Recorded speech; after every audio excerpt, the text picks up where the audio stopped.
Hey, Coach, I'm so excited you found our YouTube channel. Let me know how we can help. If you click up above or down below, you'll find all sorts of resources at TeachHoops.com. It is the one-stop shopping for basketball coaches.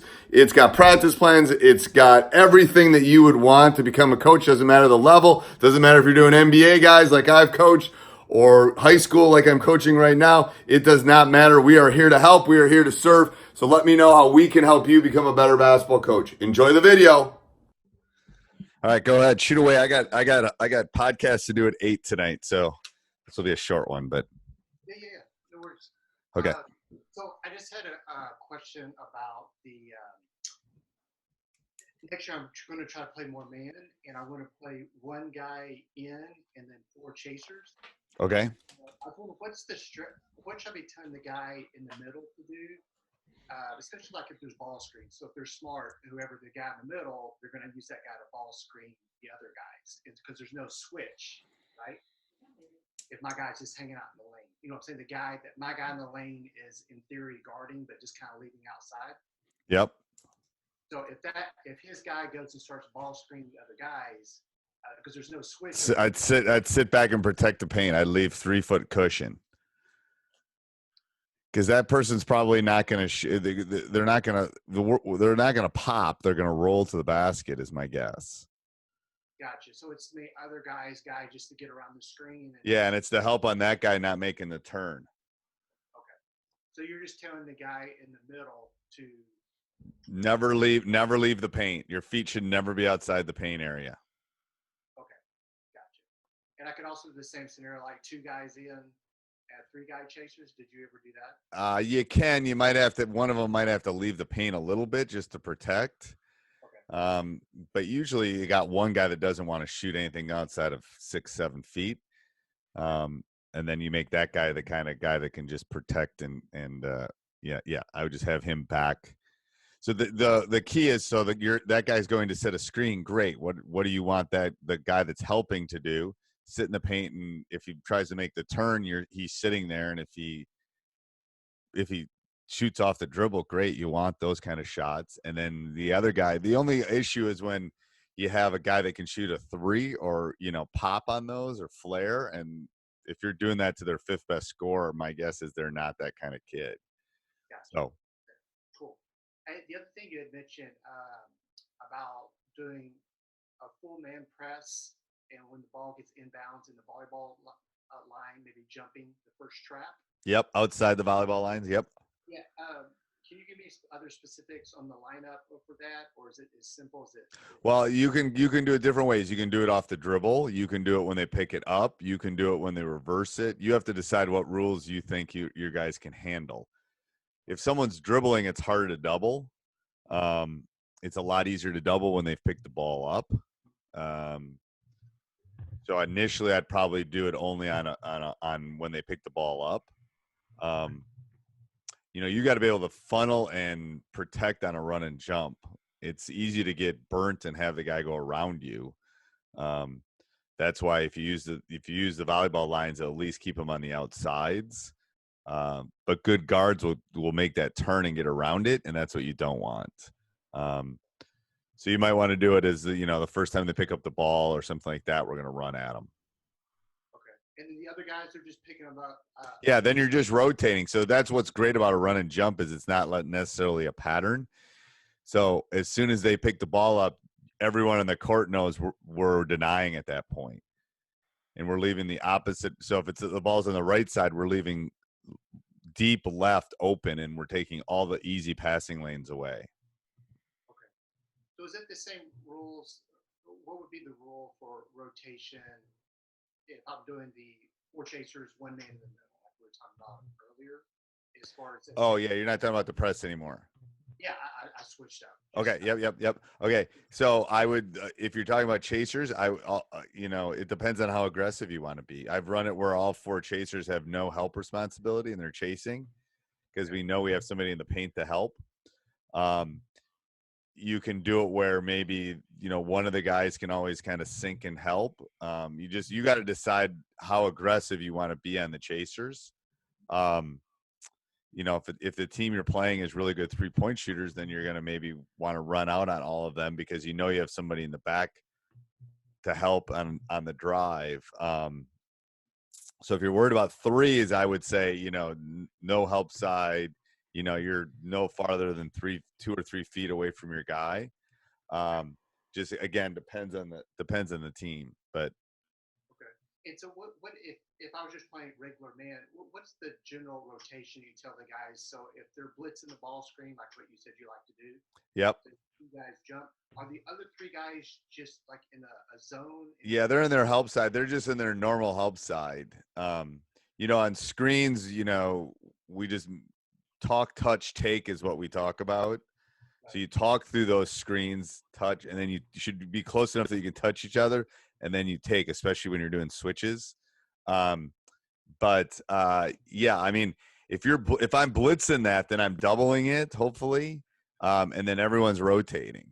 So we spot where they're like, I heard someone explain it that there's a choker and then there's an eye, like so there's a guy that covers the goal, a guy covers the free throw line. Yeah, so if you think about the sideline where you want to trap on the sides, there's basically 3 passing lanes. There's along the sideline, there's the middle, and there's a back across the top. There's only three places to pass when you trap on the side, right? Right. So it's down the sideline. So let's say you trap at half court in the corner up at the sideline. Where are the 3 places that they can throw it? They can throw it down the sideline to the corner, take that away. They can pass it to the middle, or they can pass it across half court.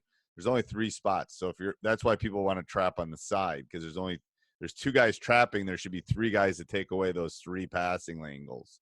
Then after that, you're basically, they're going to have to make a long lob pass at that point to get out of it. One guy is on the same side baseline, basically covering the outlet, going to pass, going back to half court. And the other 2 guys are just basically in front of the goal and the top of the free throw line. Of course, you want to front your man. Yep. And then down the side. Yeah, so if I got you. Okay. Hey, is it just Jake on the line with you? Just Jake.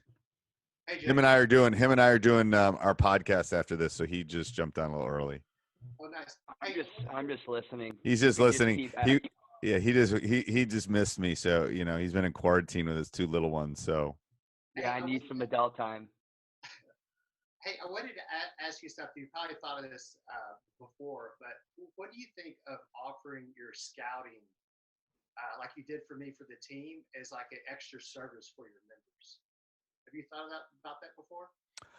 I have. I like being married. That was such a helpful. It was helpful. That's yeah. I mean, that's why if anybody's a TeachHoops.com member, that's why I want to help them do that. Yeah, I thought about it. I would have to 1099 hire people out. So if Jake wants to do that and wants to earn more money, he's more than welcome. But if anybody needs scouting, Jake will hire. I'll take a small cut and then he can do it. Done. There we go. We just solved the problem. Well, what you should do in the future when you retire, Coach? Yeah. Is you should have real-time coaching where you actually at halftime, you shoot the coach a text of what they need to make adjustments for the second. Ooh, that would be really good. I never thought of that. That's a great idea. Watch the game live because everything's being broadcast. That's a great idea. I'm going to tell you, after this quarantine thing, it's going to be a while before I retire.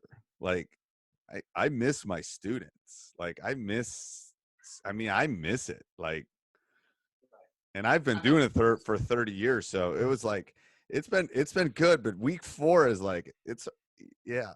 I'm getting a lot of walks in, but other than that, it's yeah. All right. So anyway, I digress. Yeah. No, it's okay. Just to have a couple more minutes for you. Yeah, go ahead. Okay. Jake's working on our topics for the podcast right now, so it's okay.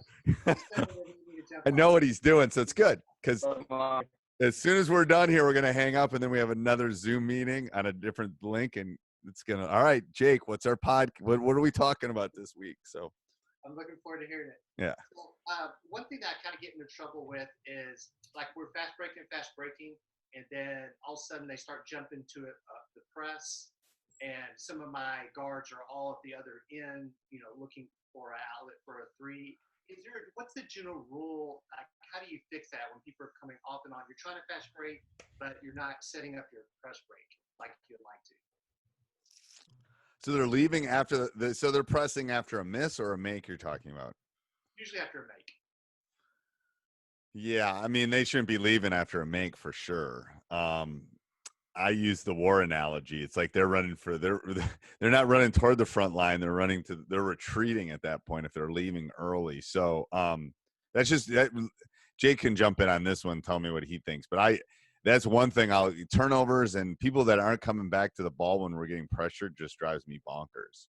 So they that's something they have to be aware of. We push, we can push it up. Yeah, but it's like there's times where you gotta come back and help too. So I don't mind having one guy release sometimes and just letting him go.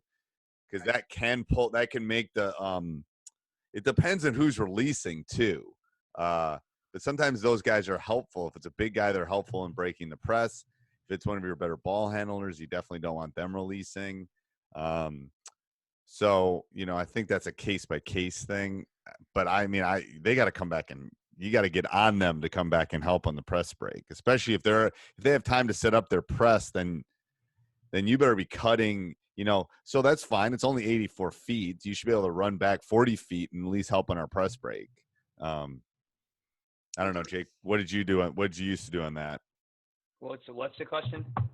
My question is as we're trying to push the ball up for a fast break, and then after a make, the other team start pressing. So some of my guards are already on the other side of the court. Is that just something they just have to be aware of? Just when they feel the pressure, they just got to come back and help. Yeah, but I always notice that kids like to run away from the problem. They just have to stand and watch. I think it's something that you have to emphasize in practice, and it's a group mentality. So I think it's something that you need to emphasize in practice. And if you notice it happen one or two times, I think you make the team run. So I think you're leaving people out to dry. Yeah, that's got to be something you're on. It's like, well, we want to run, but we can't run. They just scored. We got to be able to get back and help our own guys. So, I mean, yeah, that would be a battle that, you got to pick your battles. You fight with them sometimes. I think the other thing is too, when you become a running team, you tend to be not as great as a rebounding team because the kids want to leak early. So you have to be very careful. Kids get really happy about getting spread on the floor, but they're not getting the rebound first. So you really have to dive into rebounding too if you're going to really push the basketball.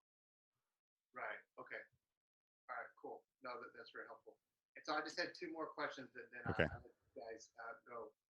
Do you have a general rule on? Is there a certain person that you have stop ball whenever the other teams push it up as a general rule, or is it just whoever's closest that just have to communicate when you're trying to get back on defense?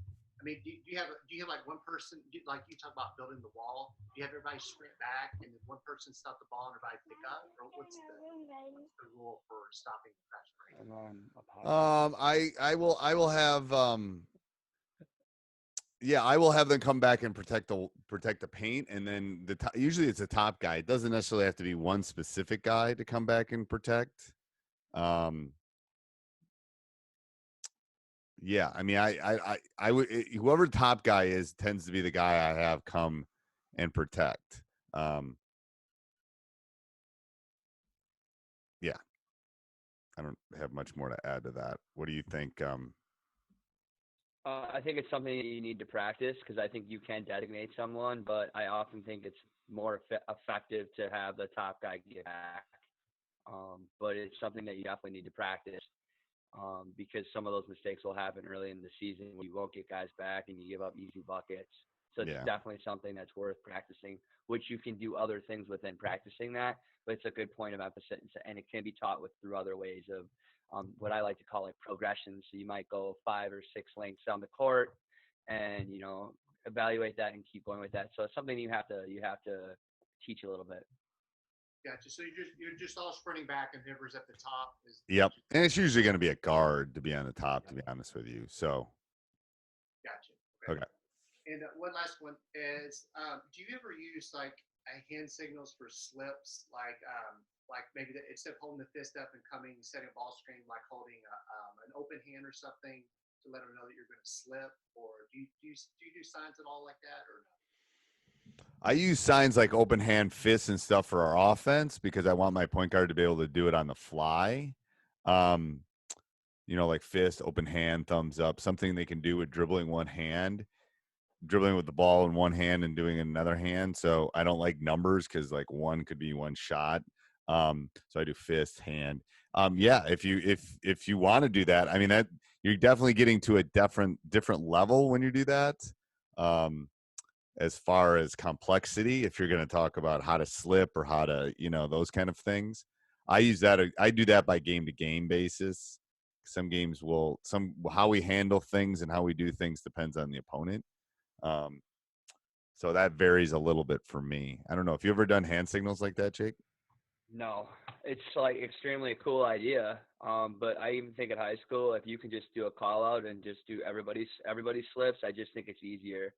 I don't think you have to make it that complex. I think with your guard play and so forth, if you just had a signal where you were doing consistent slips, you're going to get easy buckets. I don't think you have to go that extravagant. I think if you focus on just setting really good screens, and then once you execute that and then have that call of slipping, it's going to be fine. You don't even have to make it that complex. I think it'd be easier if you just focus on setting a good screen, and then, all right, so they're judging our screen this way, so we can totally now slip. So when I make this call, I want to see slips every time. Or, that's a great idea. So if I see the other team, there's switch on every screen and we're not getting anything out of it. Yeah, just do the mass thing. It's easier that way.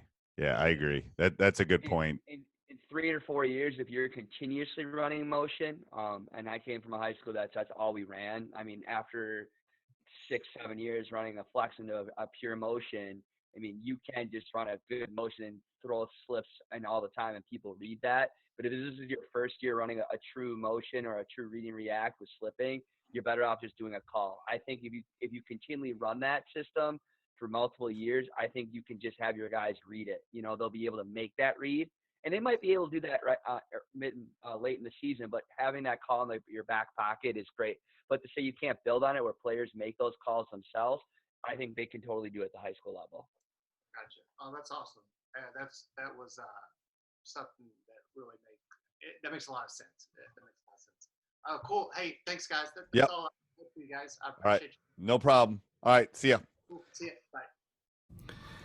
Hey, Coach, I'm glad you enjoy that. Let me know how I can help you become a better basketball coach, win some championships like this, win some rings like that. Let me know how I can help you. Doesn't matter what level you're at. I have been there. I've experienced it. Let me help you. TeachHoops.com is one way that we can help you do that.